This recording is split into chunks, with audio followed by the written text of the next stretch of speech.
على رسوله الكريم أما بعد فأعوذ بالله من الشيطان الرجيم بسم الله الرحمن الرحيم. رنگ نشاں بزم دو عالم پہ چھا گیا ہے، رنگ نشاں بزم دو عالم پہ چھا گیا ہے، جس دن کا انتظار تھا آج وہ دن آ گیا ہے. معزز سامعین کرام، ہمارے بزرگوں کی بڑی قربانیوں سے یہ ملک ہندوستان 15 اگست 1947 کو انگریزی شاسن سے آزاد ہوا اور 26 جنوری 1950 کو ہمارے دیش کا جو قانون ہے اس کو نافذ کر کے ملک میں جمہوریت کا اعلان ہوا. اس لیے 26 جنوری کو یوم جمہوریہ اور 15 اگست کو یوم آزادی بھی کہتے ہیں. ہندوستان ہمارا آبائی وطن ہے، ہم اپنے ملک سے محبت کرتے ہیں. انڈیا ہمارا ملک ہے، ہم اپنے مجاہدین آزادی کو مبارکباد پیش کرتے ہیں. قابل صدر احترام اور معزز سامعین کرام، آج کے اس تاریخی جشن آزادی کے موقع پر آپ حضرات نے جس عنوان پر مجھے تقریر کرنے کی ہدایت کی ہے، حق بات تو یہ ہے کہ میں اس کا اہل نہیں ہوں. نہ میری زبان اس لائق ہے اور نہ میرا مطالعہ اتنا وسیع ہے کہ ہندوستان کی آزادی سے لے کر اب تک کی تاریخ کو بیان کر سکوں. تاہم آج کے اس قومی یادگار کے دن میں جبکہ ہندوستان کے گوشے گوشے میں مختلف تنظیموں، اداروں، اسکولوں اور کالجوں میں غیر معمولی دھوم دھام سے آزادی کا 78واں جشن منایا جا رہا ہے. غلام ہندوستان کی داستاں اور آزادی کی کہانی سنائی جا رہی ہے. مجاہدین آزادی کو خراج تحسین پیش کیا جا رہا ہے. ایسے وقت میں ہمیں بھی ایک طرف اپنے اصلاح کی قربانی یاد آتی ہے تو دعائیں مغفرت کے لیے ہاتھ خود بخود اٹھ جاتے ہیں، اور دوسری طرف جمہوریہ ہندوستان کے مسلمانوں کے دردناک واقعات اور ظلم و ستم کی مداد سامنے آتی ہے تو خون کے آنسو نکل پڑتے ہیں اور دل سے ایسی آہ نکلتی ہے کہ اگر ہمارے اسلاف و اکابر کو اس کا تصور بھی ہوتا تو خدا کی قسم وہ لوگ کبھی اس ملک کو انگریزوں کی غلامی سے چھڑانے اور ہندوستان کو آزاد کرانے کے لیے اتنی بڑی قربانیاں نہ دیتے.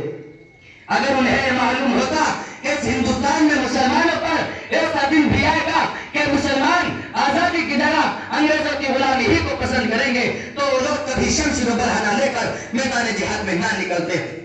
انہیں کیا معلوم تھا کہ جس ہندوستان کی آزادی کے لیے بالا کوٹ کی پہاڑی پر سید احمد شہید اور شاہ اسماعیل شہید نے جان دی ہے. انہیں کیا معلوم تھا کہ جس ہندوستان کی آزادی کے لیے شیخ الاسلام مولانا حسین احمد مدنی پر سوٹ وارٹ ہوا ہے. انہیں کیا معلوم تھا کہ جس ہندوستان کی آزادی کے لیے شیخ الحدیث کالا پانی گئے ہیں. انہیں کیا معلوم تھا کہ جس ہندوستان کی آزادی کے لیے شاملی کے میدان میں علماء دیوبند توپوں کا نشانہ بنے. انہیں کیا معلوم تھا کہ جس ہندوستان کی آزادی کے لیے دہلی کے چاندنی چوک سے لے کر خیبر تک کے درختوں پر علماء کی گردنیں لٹکائی گئی ہے. انہیں کیا معلوم تھا کہ جس ہندوستان کی آزادی کے لیے علماء کو برہنہ کر کے آگ کے انگاروں پر ڈالا گیا ہے. انہیں کیا معلوم تھا کہ اس ہندوستان میں مسلمانوں پر ظلم و ستم کا پہاڑ ٹوٹے گا اور انہیں حکم سے محروم کیا جائے گا. میرے محترم بزرگوں، اس ملک کو آزاد ہوئے 77 سال ہو گئے، لیکن ان 77 سالہ دور آزادی میں ارباب حکومت نے مسلمانوں کے ساتھ جس طرح کا رویہ اختیار کیا ہے اور ظلم استبداد کے کون سے ہتھیار استعمال کیے ہیں، اس کی درد بھری داستاں ہے. سینکڑوں فسادات کی تاریخ میرے سامنے ہے جسے یاد کر کے کلیجہ کانپتا ہے، زبانیں گم ہو جاتی ہے، پاؤں تلے سے زمین گھسٹ جاتی ہے کہ ہائی یہ کیسی آزادی ہے کہ مسلمانوں کا جان و مال محفوظ نہیں. ہمارے حقوق کو پامال کیا جا رہا ہے، ہماری آبادیوں کو ویران کیا جا رہا ہے، ہماری مکاتب و مساجد کو مسمار کیا جا رہا ہے، ہمارے خانقاہ و مدارس پر بنیاد پرستی کا الزام لگایا جا رہا ہے. اگر آزادی اسی کا نام ہے تو ایسی آزادی کے ہم طلبگار نہیں، ایسی آزادی پر تو ہم کل بھی رات مارتے تھے اور آج بھی رات مارتے ہیں. ہمیں مذہبی آزادی چاہیے، ہمیں جان و مال کی حفاظت چاہیے، ہمیں زبانوں کی حفاظت چاہیے، ہمیں عبادت گاہوں کی حفاظت چاہیے. میرے بھائیوں، کیا جمہوریت کا حکم نہیں ہے؟ دستور آزادی کی خلاف ورزی نہیں ہے کہ جمہوری ملک میں کسی کے مذہبی معاملات میں مداخلت کی جائے؟ آج آزاد ہندوستان میں یہی ہو رہا ہے. ہم سے ہماری مذہبی آزادی چھینی جا رہی ہے اور ہم سے یہ سوال کیا جا رہا ہے کہ تم نے ہندوستان کو کیا دیا؟ اے محبان وطن، جاؤ ہمالیہ کی بلندیوں سے پوچھو، سمندر کی گہرائی سے پوچھو، آسمان کے چاند تاروں سے پوچھو، عرب کے تپتے ہوئے صحرا سے پوچھو، افغان افغانستان کو برپاتے ہوئے طوفانوں سے پوچھو، جل کی سیلابوں سے پوچھو، یہ سب کے سب تمہیں بتائیں گے کہ ہم مسلمانوں نے ہندوستان کو کیا دیا۔ یہ سب کے سب ہماری عظمت پہ گواہ ہے۔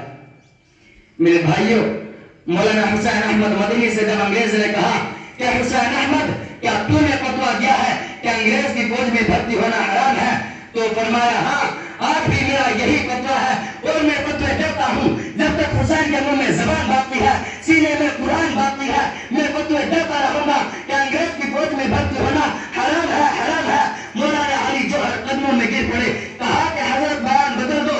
مولانا مدنی نے فرمایا کہ جوہر اگر آج بیان بدلتا ہے تو خدا کے قسم ایمان بدل جائے گا۔ یہ تھے شیخ الاسلام مولانا حسین احمد مدنی، اتنا بڑا عظیم انسان، انگریزوں سے ٹکرانے والا، علم و فضل کا بادشاہ۔ ہمیں اس مجاہد آزادی پر فخر کرنا چاہیے اور ان کے حق میں دعا خیر کرنی چاہیے کہ اللہ رب العزت ان حضرات کے درجات کو بلند سے بلند فرمائے، ان کے قبروں کو نور سے بھر دے اور ہم سب کو علماء دیوبند کے نقش قدم پر چلنے کی توفیق عطا فرمائے۔ یاد ہوگا تمہیں وہ حسین احمد مدنی، یاد ہوگا تمہیں وہ حسین احمد مدنی، مایائے قوم حفظ الرحمن زندانی۔ زخم کھائیں گے مسکرائیں گے، زخم کھائیں گے مسکرائیں گے اور پھر انقلاب لائیں گے۔ وآخر دعوانا ان الحمدللہ رب العالمین۔